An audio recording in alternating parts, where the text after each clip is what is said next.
Very good. న్యాయంగా అయితే నేనే నీకు పార్టీ ఇవ్వాలి. ఎందుకని ఆశ్చర్యపోతున్నావా? చెప్తా. నువ్వు నాకు బంగారు బాతు లాంటి వాడివి. డబ్బు లేకుండా ఇబ్బంది పడుతున్న ప్రతిసారి లక్ష్మీదేవిలా కాకపోయినా లక్ష్మీదేవి హస్బెండ్లా నన్ను వెతుక్కుంటూ వచ్చి మరీ వెచ్చలవిడిగా ఖర్చు పెట్టేంత డబ్బు ఏర్పాటు చేస్తున్నావు.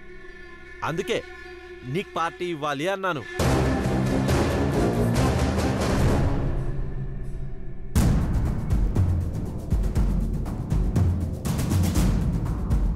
తాగు బ్రదర్, ఎంత తాగుతారో అంత తాగండి. రోడ్డు పక్కన కాఫీ నీళ్లు తాగడానికి దిక్కులేని నన్ను కాచ్ రేంజ్కి తీసుకొచ్చారు. ఈ ఆనందంలో నేను మీ భార్య కనబడటం లేదన్న బాధ మర్చిపోయేంత వరకు మీరు ఇద్దరం కలిసి తాగుదాం. కంపెనీ ఇస్తావా? మీరు తాగాలే కానీ కంపెనీ ఏంటి బ్రదర్? మన ఇద్దరం కలిసి ఒక కంపెనీ పెడదాం. అంతుందా? బాలే వాళ్ళు బ్రదర్. రేపు ప్రియతో మీకు పెళ్ళైతే నాకు పార్ట్నర్షిప్ ఎవరా ఏంటి? ఇస్తాను. అది అందుకే అన్నాను మీరు లక్ష్మీదేవి మొగుడు అని.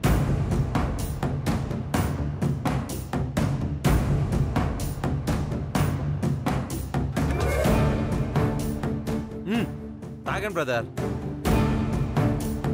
Cheers.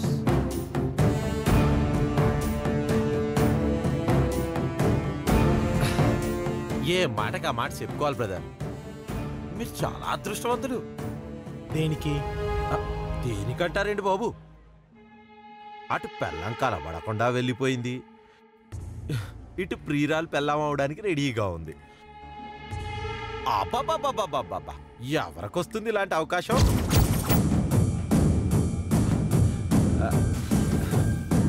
ఈరోజు ఖర్చు ఎంతైనా సరే నాదే. You don't worry brother, bill నేనే కడతాను. నేను నిన్ను కొడతాను.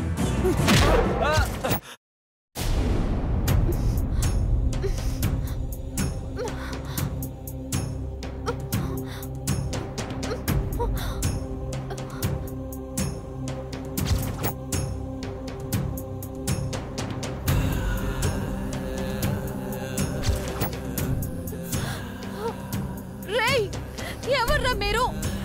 వదలండి రా, నన్ను వదలండి. మీకేం కావాలో చెప్పండి, మీకు దండం పెడతాను రా. అరవడానికి కూడా ఓపిక లేదు. రేయ్ రేయ్,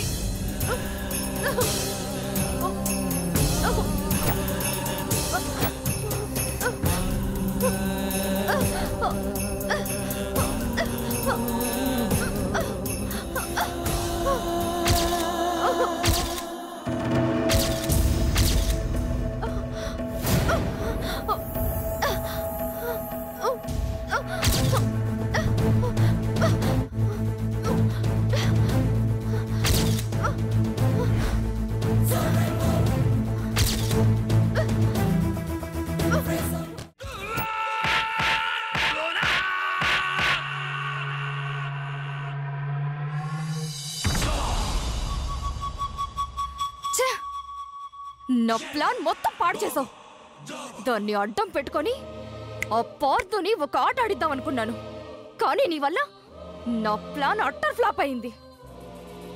ఓ, అందుకే నన్ను కొట్టావా? పర్లేదులే, అప్సెట్ లో ఉండి కొట్టావని సరిపెట్టుకుంటాను. Shut up, just shut up. చేసింది కాకుండా మళ్ళీ సిగ్గు లేకుండా మాట్లాడుతున్నావు. ఇదిగో ప్రియా, నువ్వు మరీ ఓవర్ చేస్తున్నావు. అసలు అక్కడ నేనేంటో తెలుసా నీకు? ఆ పార్థుగాడు నా చేతులు కాళ్ళు కట్టి పడేసి నా చుట్టూ పెట్రోల్ పోసి నిప్పు అంటించబోయాడు. అలాంటి సిచ్యువేషన్లో చెప్పక చస్తానా? చెప్పకపోయి ఉంటే నిజంగానే చచ్చుండేవాడిని. ఓకే ఓకే, ఎమోషన్లో కంట్రోల్ తప్పాను, సారీ.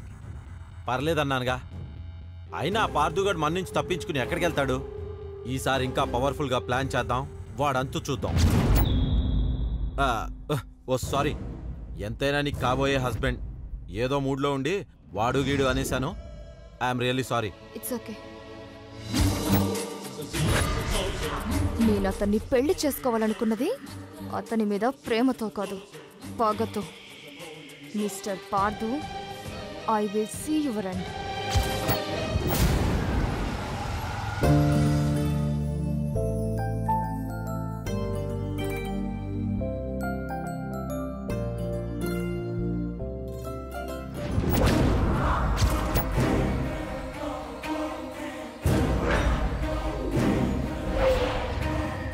కిడ్నాప్ డ్రామా సుఖాంతం చేసినంత మాత్రాన నిన్నంత తేలిగ్గా వదులుతాననుకున్నావా?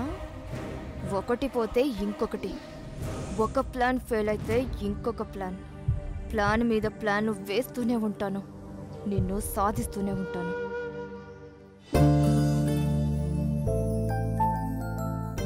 Good morning sir. రేయ్, మళ్ళీ గుడ్ మార్నింగ్ మొదలు పెట్టావా? గుడ్ మార్నింగ్ చెప్పడం నా డ్యూటీలో మొదటి భాగం సార్. రేయ్, ఇంకొకసారి గుడ్ మార్నింగ్ చెప్పావంటే నీ 32 పళ్ళు రాళ్ళగొట్టి చేతిలో పెడతాను. ఛాన్సే లేదు సార్. చూస్తావా? అయ్యో, అది కాదు సార్, ఆల్రెడీ 2 పళ్ళు మావిడి చేసిన చెగోడలు తిన్నప్పుడే ఊడిపోయాయి. ఇప్పుడున్నాయి 30. అదే, అవైనా జాగ్రత్తగా పెట్టుకో. ఏంటో సార్, ఎప్పుడు మీకు జీనియస్లు అంటే jealousy. Good morning madam. Morning Sharath. Sir, Hyderabad distributor నుంచి ఫోన్ వచ్చింది. మన కొటేషన్ అర్జెంట్ గా పంపమన్నారు. వరు, అదేదో అర్జెంట్ అంటే చూడు. ఓ ఎస్. సార్, ఏం తీసుకుంటారు సార్? ఓ బెత్తం తీసుకుంటాను. నీ యాంకమ్మ. రేయ్, నువ్వు పిఏవిరా, బాయ్వి కాదు. కొంచెం డిగ్నిటీ మెయింటైన్ చెయ్యి. ఓ, నేను పియను కదూ. మరెందుకు సార్ బాయ్ తిట్టినట్టు తిడతారు? కొంచెం డిగ్నిటీ మెయింటైన్ చేయండి మీరు.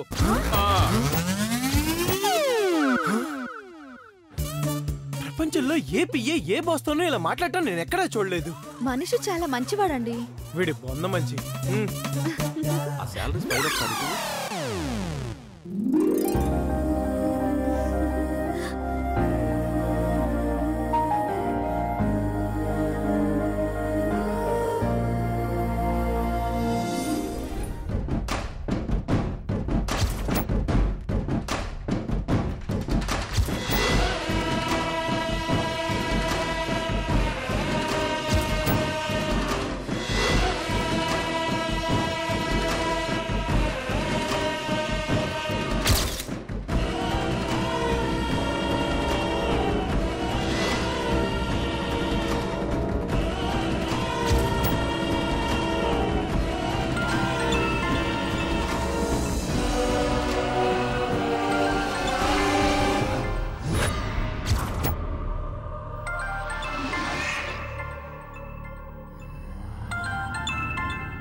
కిడ్నాప్ విషయంలో భంగపడినా దీనికి బుద్ధి రాలేదు. ఇది ఇప్పుడు నాకెందుకు ఫోన్ చేస్తున్నట్టు?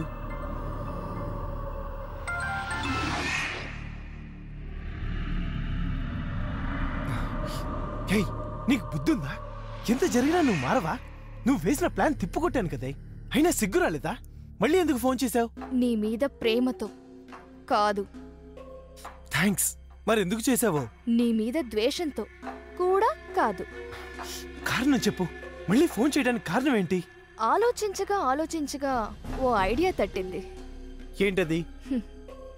ఇన్నాళ్ళు నువ్వు తీసుకున్న ప్రతి నిర్ణయం నీకు మంచి జరిగేది, నాకు నష్టం జరిగేది అయ్యుండేది. ఇప్పుడు నేను తీసుకున్న నిర్ణయం కూడా నీకు మంచి జరిగేదే, నాకు చెడు జరిగేదే అవుతోంది. ఏమిటో నా లైఫ్లో నాకెప్పుడు మంచి జరగదనుకుంటా. ఎప్పుడు చేస్తే త్యాగం, లేదంటే వియోగం. ఇంతే నా యోగం. ఈ చెత్తంతా అనవసరం. నువ్వు ఏం చెప్పదలుచుకున్నావో అది సూటిగా చెప్పు.